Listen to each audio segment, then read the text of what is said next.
안녕하세요. 여러분, 배경기 목사입니다. 여러분들과 함께 에베소서 묵상 또 이어가도록 하겠습니다. 에베소서 5장 8절부터입니다. 너희가 전에는 어둠이더니 이제는 주 안에서 빛이라. 빛의 자녀들처럼 행하라. 9절 빛의 열매는 모든 착함과 의로움과 진실함에 있느니라. 10절 주를 기쁘게 할 것이 무엇인가 시험하여 보라. 자, 여기 먼저 살펴보겠습니다. 9절에 빛의 열매는 모든 착함과 의로움과 진실함에 있느니라. 그러니까 바울 목사님이 지금 은혜로운 말을 하고 어리석은 일을 하지 말라라고 이틀 전부터 얘기를 하고 계시죠. 그런데 이러한 내용 중에서 빛의 열매가 뭐냐? 착함, 의로움, 진실함. 이 세 가지를 이야기를 합니다. 착함은 사실 모든 미덕의 기본이라고 여러분 이해를 하시면 됩니다. 무언가 특별한 내용이라기보다는. 그런데 이제 착함과 의로움은 뭐냐? 하나님과 인간에 대해서 바른 행위를 하는 것. 진실함은 말 그대로 진실한 거겠죠. 근데 이제 착함과 의로움과 진실함이 잘 생각해 보면 교우 관계나 교회에서 봉사하고 사역을 할 때 매우 중요합니다. 착한 마음이 없으면은 때로는 힘들어요. 근데 착하더라도 주변에 있는 환경과 자기의 무언가를 위해서 잠깐 고개 숙이는 것과 착하는 건 또 다릅니다. 근데 이제 착한 사람들이 그 안에 하나님 앞에 떳떳함과 진실함이 있어야 돼요. 의로움과 진실함이 없으면 그 내용이 조금만 지나도 착함이 아니라 다른 것으로 변질되는 경우가 많이 있지 않겠습니까? 근데 두 번째, 주를 기쁘시게 할 것이 무엇인가 시험하여 보라. 하나님을 시험하여 보라. 여러분 이거 괜찮습니까? 시험하여 보라. 주를 기쁘시게 하는 것이 무엇인지 시험하여 보라. 이게 무슨 소리일까요? 시험하여 보라. 한국말로 번역할 때 시험하여 보라 라고 이제 번역이 돼가지고 이 단어가 딱 걸리는 게 일반적인 정서입니다.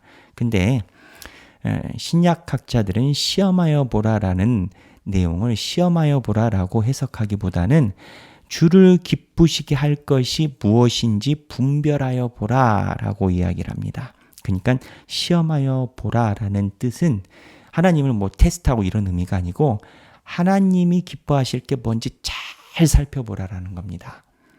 그러니까 우리가 생각하는 하나님이 기뻐하시는 것이 하나님이 볼 때 기뻐하지 않을 수 있다.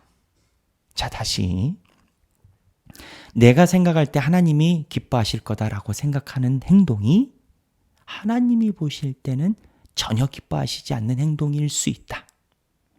그렇기 때문에 주를 기쁘시게 할 것이 무엇인가 분별하여 보라 라고 바울이 이야기한다 이겁니다. 여러분 이거 한번 생각해 볼 필요가 있습니다. 내가 하는 행위가 나는 하나님을 위해서 하는데 하나님 입장에서 과연 내 행위를 기뻐하실까? 그러면 하나님이 기뻐하시는 행위는 뭘까? 바로 전절에 있었죠. 착하고 의롭고 진실해야 된다. 자, 11절을 읽겠습니다. 너희는 열매 없는 어둠의 일에 참여하지 말고 도리어 책망하라. 11절 또 무슨 내용일까요? 너희는 열매 없는 어둠의 일에 참여하지 말고 도리어 책망하라. 뭘 책망하라는 겁니까? 이 내용이 이렇습니다. 이 원문에 대해서 더욱더 직접적으로 연구한 신학자 바우어라는 신학자는 책망하라라는 단어가 폭로하라라는 겁니다.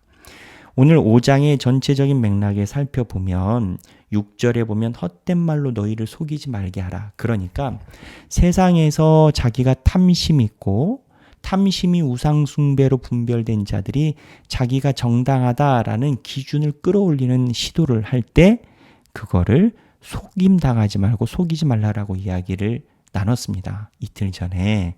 그런데 하나님 앞에서 이렇게 착함과 의로움과 진실함으로 행하는 사람들은 주변에 무언가 신앙생활을 왜곡되게 이야기하는 사람들에게 있어서 그 사람들 가까이 갔을 때 그 사람들의 잘못이 드러난다는 겁니다. 그냥 쉽게 이야기를 하면 이런 겁니다.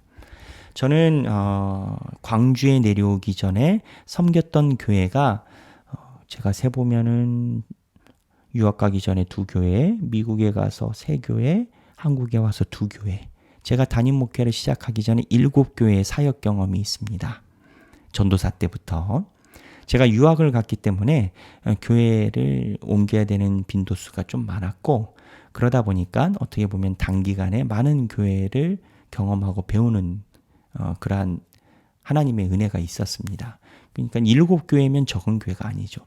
근데 7교회를 지나면서 무슨 거를 느꼈냐면 목회자들 사이에서 담임 목사님을 향해서 이야기하는 부목사들의 분위기가 다 다릅니다.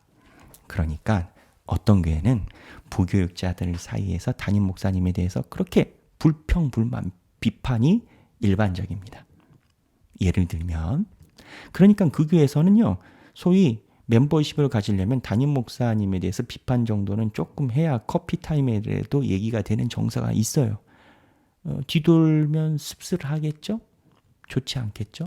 근데 어떠한 교회는 그냥 제가 담임 목회 내려오기 전 교회는 담임 목사님에 대해서 이야기를 나오면 담임 목사님에 대해서 존경하고 사랑한다라고 그리고 우리가 어느 점은 배워야 된다라는 긍정적인 이야기를 합니다. 물론 담임 목사님이 더 좋으시고 훌륭하신 분인 경향도 있습니다만 그런데 제가 느낀 건 이게 다르다. 그러니까 무언가 비판하는 곳에 가서 내가 담임 목사님을 존경한다라고 이야기하는 게 참 어렵습니다. 그런데 또 담임 목사님을 존경한다 하는 곳에 가서는 또 내가 담임 목사님 비판한다라고 이야기하는 게 어렵습니다.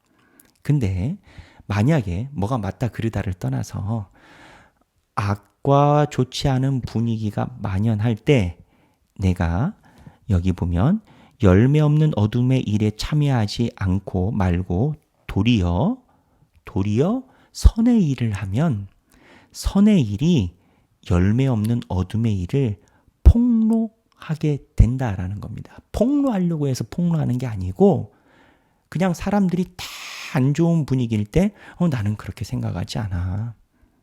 나는 그렇게 신앙생활 생각하지 않아. 라고 자기의 모습을 그대로 가져가면 어울리지를 못하지만 어울리지 못하는 게 오히려 선의 일이어서 그거를 폭로하게 된다라고 이해함이 적절합니다. 그러니까 에베소서의 5장의 전반적인 흐름은 하나님 앞에서 칭찬받을 일을 하고 때로는 그게 아닌 것처럼 사람들이 이야기하는 경우가 있는데 그러더라도 너희들이 하나님이 주시는 음성으로 정도를 걷게 되면 그것도 중요합니다. 내가 원하는 정도가 아니라 하나님이 원하는 정도를 걷게 되면 오히려 네가 갈 때마다 어둠의 일들이 너의 고든 행위로 인해서 드러난다는 겁니다. 폭로가 된다는 겁니다. 예수님이 왔을 때 바리새인들이 폭로가 된 겁니다. 그전에는 바리새인들이 폭로된 적이 없어요. 빛이 오니까 어둠이 어둠인 줄 아는 거예요. 근데 빛이 없으면 어둠은 어둠인 줄 알지를 못합니다. 그래서 신앙생활을 주께 10절에 주를 기쁘게 할 것이 무엇인가 분별해서 그리고 어둠의 일에 참여하지 말고 도리어 어둠의 일이 폭로되게끔 삶을 살아라. 오늘 이 바울의 메시지가 우리 하길교회 성도분들에게 임하시길 주님의 이름으로 축원합니다.